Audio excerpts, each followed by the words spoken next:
एक बार फिर से आपका स्वागत है। आप देख रहे हैं टोटल दिल्ली। दिल्ली विधानसभा के एक दिन के विशेष सत्र में सीएम अरविंद केजरीवाल ने एक बार फिर सीधे सीधे प्रधानमंत्री नरेंद्र मोदी पर निशाना साधा। उन्होंने कहा, जिस तरह से अपने मंत्री अरुण जेटली को बचाने की कोशिश की जा रही है, उसके बाद तो उन्हें इस्तीफा दे देना चाहिए। केजरीवाल जब मोदी पर आरोप लगा रहे थे, तब बीजेपी के विधायक और नेता विपक्ष विजेंद्र गुप्ता ने सदन से वॉकआउट कर दिया। सीबीआई का इस टाइम हेड कौन है? सीबीआई किसको रिपोर्ट करती है? माननीय प्रधानमंत्री जी को। सीबीआई सीधे प्रधानमंत्री जी के अंडर में आती है। सीबीआई का डिपार्टमेंट सीधे है। मैं आज इस सदन के माध्यम से प्रधानमंत्री का इस्तीफा मांगता हूं, इतनी फ्लॉप रेड करवाने के लिए। प्रधानमंत्री जी ने यह रेड केवल और केवल जेटली जी को बचाने के लिए किया और उनका कोई मकसद नहीं था इससे। मोदी जी का एक सूट 10 लाख रुपए का, हमारा अफसर जो वहां चाय बनाते थे, चाय वाले के पास 10 लाख रुपए का सूट कि जब से दिल्ली की हार हुई है, दिल्ली के अंदर ना केवल भाजपा हारी, दिल्ली के अंदर भाजपा का पूरी तरह से सफाया हो गया। तो बोले, जब भी आपका नाम आता है प्रधानमंत्री जी के सामने, वो ऐसे तिलमिला जाते हैं जैसे उनका खून खौल उठता है अगर कोई अरविंद केजरीवाल का नाम प्रधानमंत्री जी के सामने ले लें। अगर प्रधानमंत्री जी के अंदर दम है और प्रधानमंत्री जी कहते हैं कि मैं भ्रष्टाचार के खिलाफ लड़ रहा हूं, तो वो भी अपना दम दिखाएं और सबसे पहले इनको अपने कैबिनेट के बाहर का रास्ता दिखाएं, तो जनता समझेगी कि उनके अंदर। केजरीवाल ने सीबीआई पर भी सवाल उठाए। उन्होंने कहा कि प्रधान सचिव राजेंद्र कुमार से कई घंटों की पूछताछ के बाद भी सीबीआई ये नहीं बता पाई कि उसे अब तक क्या मिला। सीबीआई पर केंद्र सरकार के इशारे पर काम करने का आरोप भी केजरीवाल ने लगाया। उस फाइल में लिखा था, उस अफसर ने मेरे को बताया कि कुछ महीने पहले जेटली जी के यहां पे मीटिंग हुई, डीडीसीए के सारे अफसरों की मीटिंग हुई। उस मीटिंग में जेटली जी ने कहा कि एसएफआईओ की चिंता मत करो, मेरे अंडर में आता है ये सारे तो मैं कंपाउंड करा दूंगा। दिल्ली पुलिस के अंदर जितनी एफआईआर है वो मैं रफा दफा करा दूंगा, पुलिस अपने अंडर में है। और अगर केजरीवाल ने कमीशन ऑफ इंक्वायरी बनाया तो एलजी अपना खास आदमी है, नल एंड वॉइड करा दूंगा। आज 8वां दिन है, पिछली 15 तारीख को रेड हुई थी, आज 8वां दिन है, आज 22 तारीख हो गई। 8 दिन के अंदर 6 दिन तक लगातार राजेंद्र कुमार की इंटेरोगेशन की गई है। 50 घंटे से ज्यादा की इंटेरोगेशन हुई, 14 घंटे से ज्यादा रेड चली, 14 ठिकानों पे रेड चली। मैं माननीय प्रधानमंत्री से ये पूछना चाहता हूं, क्या मिला आपको? इन्होंने क्यों उस ट्रांसपोर्ट स्कैम के ऊपर जो इंक्वायरी बिठाई, एमएचए वालों ने उसको नल एंड वॉइड कर दिया। इनको क्या पड़ी थी? उनको क्यों बचा रहे थे? उनको किसलिए बचा रहे थे? इनके एलजी साहब फंस रहे थे उसमें। एलजी साहब भी फंस रहे थे, एलजी साहब दौड़े दौड़े गए। मैंने एमएचए वालों से पूछा था, मैं नहीं, जो वो है तो आपके हमारे तो हमने एमएचए वालों से पूछा था, एमएचए के सीनियर ऑफिसर से पूछा, बोले कि दौड़े दौड़े रोज चक्कर लगाया करते थे एलजी एमएचए के, पागलों की तरह किसी तरह से ये कमीशन ऑफ इंक्वायरी ठप हो जाए। मुझे तो लगता है 1 साल तक चलेगा एलजी का क्रॉस एग्जामिनेशन। अपने पैर पे इतनी बड़ी कुल्हाड़ी कोई वकील मार ले, मैंने तो सोचा भी नहीं था। और 7 लोग, 6 या 7 लोगों के खिलाफ किया है, तो 7 लोगों के 7 वकील क्रॉस एग्जामिन करेंगे किसी को, तब तक अगले चुनाव आ जाएंगे। केजरीवाल ने प्रधानमंत्री पर निशाना साधा तो बीजेपी ने भी पलटवार करने में देर नहीं की। केंद्रीय मंत्री राजीव प्रताप रूडी ने कहा, केजरीवाल सबसे बड़े अनार्किस्ट हैं। हमने एनार्किस्ट देखे हैं और कई बार एनार्किस्ट को हम लोग अपने अपने शब्दों में परिभाषित करते हैं कि लोकतंत्र के कुर्सी पर और दिल्ली के राजधानी में बैठा हुआ मुख्यमंत्री अपने सदन के भीतर एनार्की फैलाने की बात करे और देश के प्रधानमंत्री से इस्तीफा मांगे। मुझे लगता है कि दिल्ली की जनता और देश के लिए दुर्भाग्य है कि एक लोकतांत्रिक प्रक्रिया में एक ऐसा व्यक्ति जिसका नाम केजरीवाल है, वो ऐसी मांग करता है जो बिल्कुल देश के मूल ढांचे के खिलाफ है। और ऐसे व्यक्ति को तो स्वयं उनके मानसिक स्थिति के आधार पर और उनके सोच के आधार पर अविलंब दिल्ली की जनता को तय करके उन्हें ही बाहर करना चाहिए।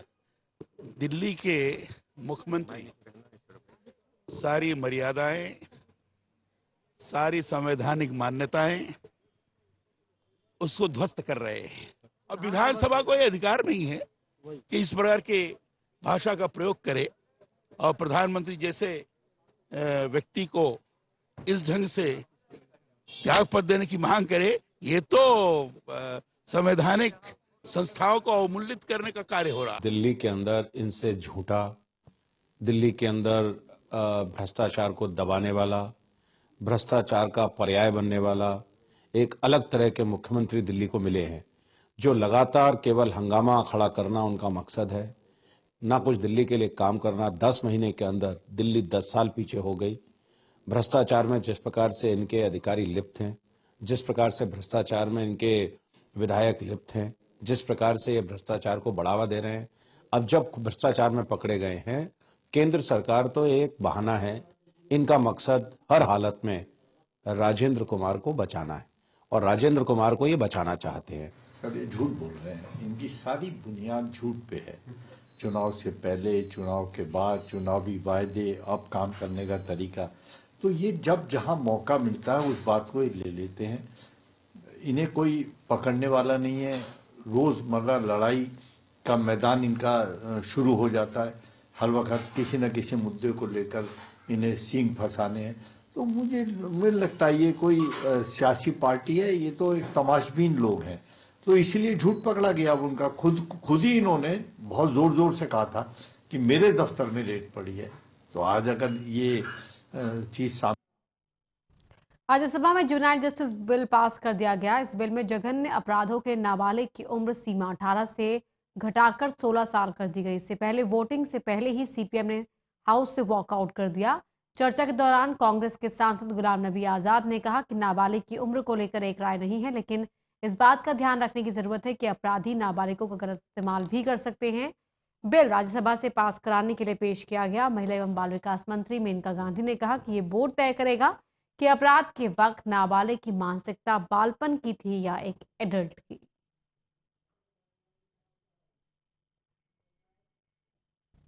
बढ़ते हैं आगे। आरटीआई से खुलासा हुआ है कि दिल्ली की डिप्टी सीएम मनीष सिसोदिया के सरकारी घर के 2 बिजली के मीटरों का बिल लगभग 60,000 रुपए आ रहा है। इसे देखकर अंदाजा लगाया जा सकता है कि आम आदमी की बात करने वाली आपकी सरकार के मंत्री और नेता कितने खास हो गए हैं।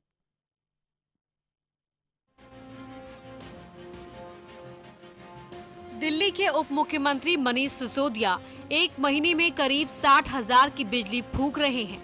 ये खुलासा एक आरटीआई के जरिए हुआ है।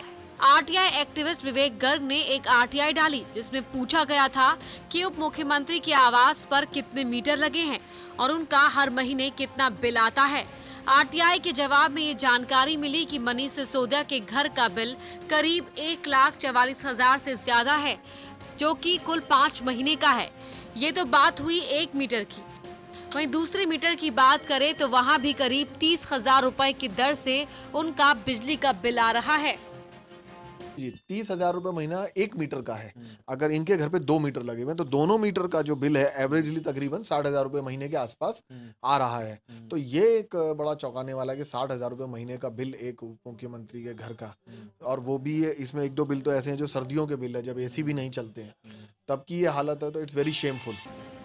वहीं आरटीआई में ये भी खुलासा हुआ है कि जब मनीष सिसोदिया उप मुख्यमंत्री नहीं थे और आम आदमी की तरह अपने फ्लैट में रहा करते थे, तब उनके घर का बिल करीब 7,000 रुपए महीने के हिसाब से आया करता था। लेकिन जब से ये सरकारी बंगले में शिफ्ट हुए हैं, तब से सरकारी बिजली का बेजा इस्तेमाल कर रहे हैं और इनके सरकारी बंगले के बिल का भुगतान जनता के पैसे से किया जाता है। मनीष सिसोदिया जी के जो प्राइवेट घर का बिल है, जब ये प्राइवेट अपने घर में थे मयूर विहार वाले फ्लैट मयूर विहार वाले में, तो इनका 7,000 रुपए महीने का बिल आता था, तकरीबन 40 दिन। लमसम 7,000 रुपए महीने का 40 दिन का बिल था।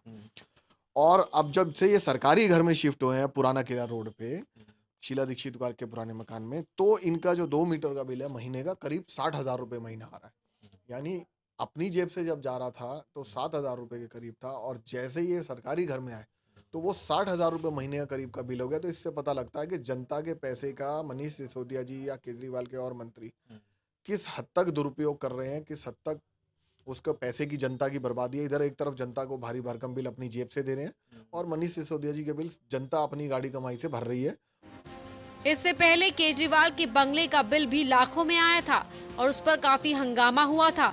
अब जब मनीष सिसोदिया के घर के बिजली का बिल का खुलासा हुआ है तो देखना होगा कि आम आदमी पार्टी वाली सरकार के खास आदमी क्या जवाब देते हैं। टोटल न्यूज के लिए जितेंद्र चौहान की रिपोर्ट। और अब बात करते हैं कार फ्री डे की। दिल्ली में कार फ्री डे के चलते लोगों को खासी मुसीबतें उठानी पड़ी। पूर्वी दिल्ली के गाजीपुर से शारदा जाने वाली सड़क पर जाम लग गया और ट्रैफिक काफी स्लो हो गया। गाजीपुर से शारदा की तरफ जाने वाले लोगों को दिक्कतें उठानी पड़ी। वहीं प्रीत विहार से जगतपुरी तक जाम और ट्रैफिक स्लो रहा। लोगों के मुताबिक कार फ्री डे के चलते उन्हें इतनी सारी समस्याओं का सामना करना पड़ा है।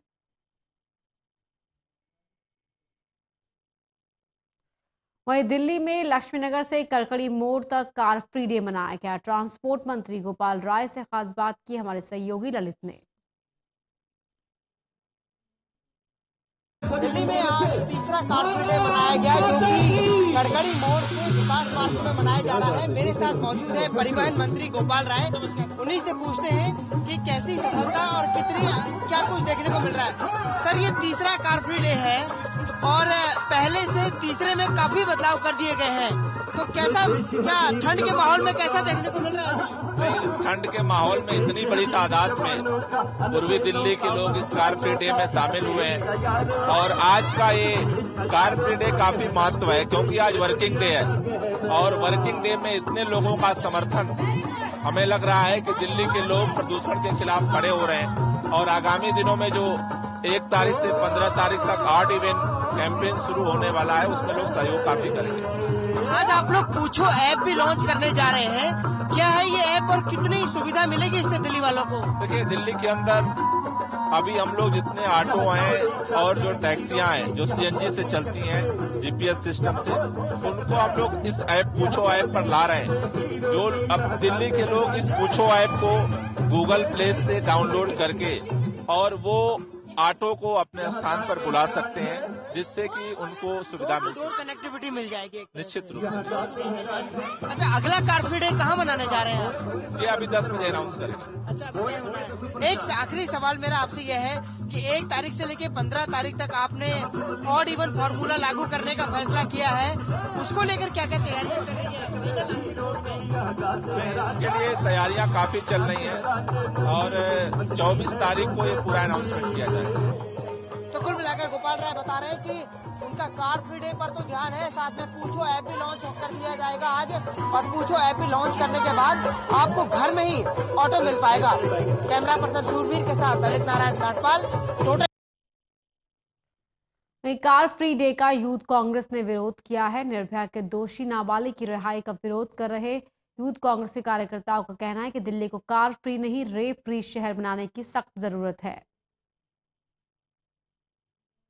कार फ्री डे में यहाँ पर विरोध भी किया जा रहा है। कहा जा रहा है कि कार फ्री नहीं बल्कि रेप फ्री दिल्ली चाहिए। दिल्ली प्रदेश युवा कांग्रेस का प्रदर्शन है। क्या मांग है आप लोगों की, बताओ सर? महिला सुरक्षा की मांग है हमारी, हमें कार फ्री डे नहीं चाहिए, महिलाओं की सुरक्षा चाहिए दिल्ली में। केजरीवाल जी से हमारा अनुरोध है, दिखावा ना करे वो। उन्होंने निर्भया के दोषी को उसे सजा दिलाने की जगह उसे सिलाई मशीन और 10,000 रुपए दिए हैं, उसका विरोध है यूथ कांग्रेस की तरफ से। हमें कार फ्री डे नहीं रेपिस्ट फ्री डे चाहिए, हमें महिलाओं की सुरक्षा चाहिए, केजरीवाल जी को ये बचानी चाहिए। तो देखिए, ये भी एक कार फ्री डे कहा जा रहा है कि कार फ्री डे मनाया जा रहा है सरकार की तरफ से, लेकिन उसमें जो लोग हैं पहुंचे हुए हैं उनका साफ तौर पर कहना है कि कार फ्री नहीं बल्कि रेप फ्री दिल्ली चाहिए। कैमरा पर्सन शूरवीर के साथ ललित नारायण काटपाल, टोटल न्यूज दिल्ली। वक्त हो गया एक ब्रेक का। टोटल न्यूज पर खबरें लगातार जारी।